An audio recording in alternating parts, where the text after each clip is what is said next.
Welcome to Chapter by Chapter. This is episode 14 from Paul's first letter to the Corinthians. Don't be afraid to desire spiritual gifts. You'll not receive what you don't desire. In 1 Corinthians chapter 14, Paul explains the most controversial of all the charismatic gifts, the gift of tongues. In verse 2, he says that tongues are never a message from God. When a person speaks in tongues, God is not speaking. The person exercising the gift is speaking to God with the help of the Holy Spirit.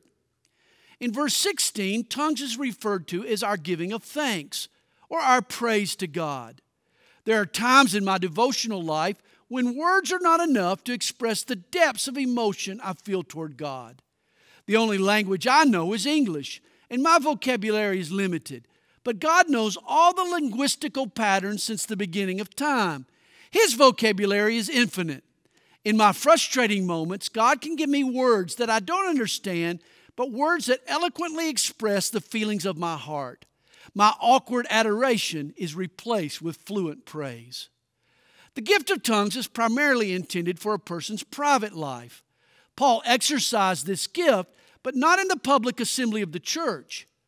Tongues is the only gift that edifies the person exercising it rather than the church. To speak in tongues in a public meeting around people ignorant of the gift is counterproductive. You scare off more people than you help. In private gatherings of believers, tongues can be exercised, but even then, only under specific guidelines and in conjunction with the gift of interpretation. If you're enjoying chapter by chapter, we hope you'll make a comment below. Thanks for listening.